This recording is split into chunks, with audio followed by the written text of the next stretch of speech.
Okay, so tuone how to create business intelligent web dashboard kwa kutumia Python programming language na Django.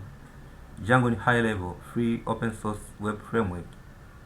Leo tunatengeneza simple analytics web dashboard kwa kufanya case study ya loan management system. Okay, so now application features, kija kwenye left side, hii ni left panel, na hizi hapa ni list of models.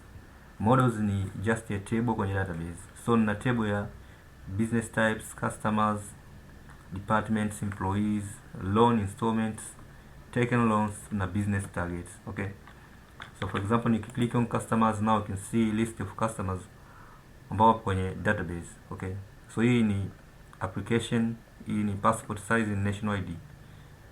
So nikija kuclick add customer, now you can see HTML form kwa ajili ya kuadd customer kwenye database. Okay, okay, so now good.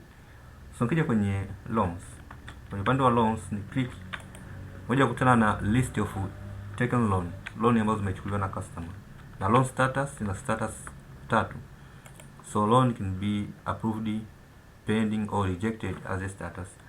For example, nitaka kuweka pending hii loan, na click pending, then na click save changes.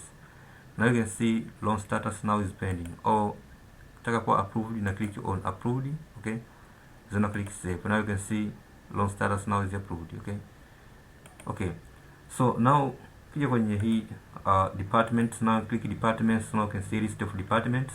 Okay, so ni click on employees, now you can see I have only single one employee. Okay, ni click on loan installments, now you can see loan installments hizo hapo. Okay, okay, ni customer na business types, hizi ni business types. Okay, so click on dashboard, click on trend. Okay, so this is a business trend, business target, na business target hoja kuiset hapa katika hii hapa target. So ni click on target, now add a new target. Now hapa una add a new target, kisha add a new target, una click save to add a target. Then nikija hapa kwenye dashboard, kija kwenye trend. Okay, now you can see current business position nipo kwenye 73.67% of business target. Okay, so kichongola nini ni total collection. For example, cash requested loan, na hii ni business target. So nini total cash requested loan summation ya zote corresponding to business target, tuweze kucheki position ambayo current position, business current position. Okay, now ni click kwenye hii pa analytics, now you can see now good.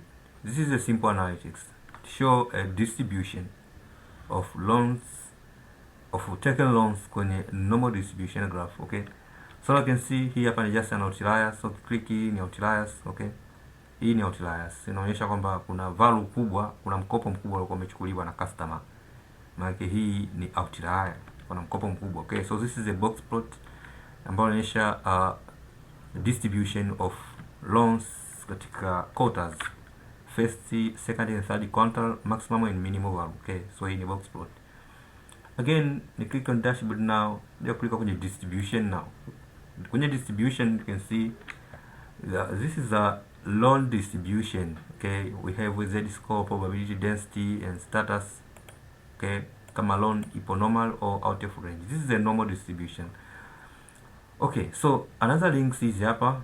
Here nikiclick, now I can change a password, or ni click kwenye logout. Okay, now hapa ninakuwa nime log out. Nataka ku reset password, na reset password. Okay, hapa na reset password. Get back, hapa na just sign up. Okay, and kija kwenye sign in, hapa na sign in. Okay, hii sign in page. Okay, so this is sign. So hii ni home page ambayo inaonyesha a trend ya business. This is the total requested amount of loan, this is the total interest, total actual debt, and the total cash receivable. Okay, so this is a bar graph, a simple bar graph inaonyesha frequency ya customer resident, frequency ya customer resident by frequency. Now you can see high frequency ni Dodoma region, inafuatiwa Mwanza, Pwani, Dar es Salaam, na frequencies hapa zinaonekana hapo. Okay, so now hii ni model ya authentication. Now you can see I have a list of users. Now I can add user, anaweza kaingia kwenye system hapo. Okay, so hii is just home. Okay, what is the technologies ambazo zinatumika? First one is Python. Tutatumia Python programming language. Another is Django. Django ni open source framework ya Python as well kwa ajili ya kutengenezea website. But MySQL is database. Okay, we're going to use a MySQL database kwa upande wa management ya data. Okay, in virtual environment kwa ajili ya kuinstall Python dependence kwenye independent machine. Okay, so you can see virtual environment ni kwamba zile package unazoinstall zinaenda kwenye independent project. Independent project ndo unatumia virtual environment. Okay, so we have admin LTE. Admin LTE is just a free open source theme. Okay, you can say theme kwa ajili ya kutengeneza site kama hii. Yenyewe ni theme ambayo ina package na material design kama unavyoona hizi material designs kama icons and so on. Okay, and another thing is Codium. Codium is artificial intelligent commands. For example, this is my source code.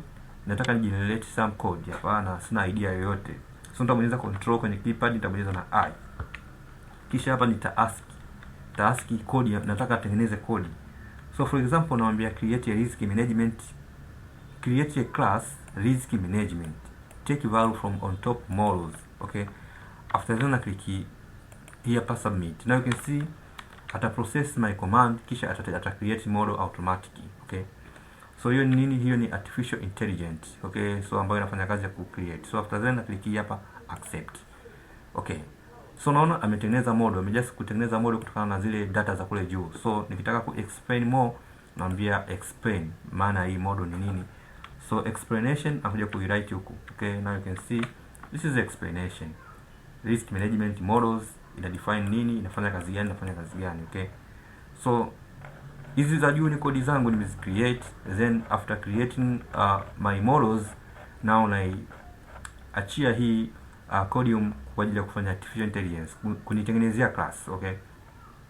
Okay, so we have also plotly for statistical graphs. Now you can see in analytics. Okay, so good. In analytics we have a box plot and normal distribution curve. This is ni plotly ambayo yenyewe inafanya kazi ya ku add hizo graph. You can see ni normal curve ambayo ni material design ambayo umetumia plotly library kwa ajili ya kufanya normal distribution.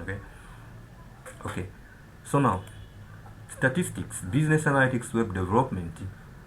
Business ndo hii hapa site yetu. Okay, statistics wana kwamba tuna just kufanya statistical computation kwa ajili ya ku create business intelligent. Kwa hiyo tunatumia statistics ndio tunatengeneza business intelligent web analytics dashboard. So statistics ile tutatumia hapa what descriptive statistics. Okay, kwa ajili ya kufanya vitu kama hivi. So hii hapa ni central tendency, lakini kwenye analytics hizi ni measure of variations. So we have a standard deviations kwenye hizi normal graph inahusiana na masuala ya standard deviations. So hiyo ni descriptive statistics. Okay, so ni apply statistic concept in web development. So what is key objectives? Business types, hii ni model ambayo ipo kwenye our system business types. Okay, so business types we have construction, real estate and so on. Okay, so hizi business types once ukija hapa katika our model, ukija ku add customer. Okay, so for example na add a new customer. Okay, so nikiadd a new customer now nakuja kumassign hizi hapa information. Okay, na hizi ni multiple selector. So nataka nika select multiple hizo hapo. After then nikija ku select multiple, ukija kwenye customer now you can see kuna customer yeye ana huyu ana 1, huyu ana 2, ana enterprise na small business. Huyu ana 2, ana enterprise na medium sized business. Huyu ana 1. Okay, so hizo ni nini zile business types. Okay, and again we have customers ni model. So nikija hapa kwenye hii hapa, so customers ndo hapa ni models. Hiyo ni model. Okay, again kuna departments. So now nikija hapa kuja kwenye hii departments, now you can say I have only single one. Okay, I have two departments, accounting, marketing. Okay, and again is the employees and loan installments, loans, target, trends, analytics and distribution. Hizo zote ni features ambazo zinapatikana hapa katika hii our application. Okay, so now go home. What is the main objective of creating this web application? The main objective is to generate knowledge and to be informed. Mbaki kipi kinaendelea kwenye business, kugenerate knowledge kwa ajili ya kufanya appropriate decision. Okay, so now application ambayo tengeneza kama hivi ni kuwasaidia managers kuweza kuperform effective decision na timely decision. Okay, so kumbuka decision iliyokuwa sahihi ni decision inaongozwa na information, yani data ambazo zimefanywa analysis na kugenerate information. So decision ni maamuzi ambayo yanaongozwa na taarifa ambazo ni data zimefanywa analysis na kuleta informed decision. Okay, so tuwe pamoja kwenye video series ambazo tutazi-upload hapa YouTube kwa ajili ya create simple application kama hii.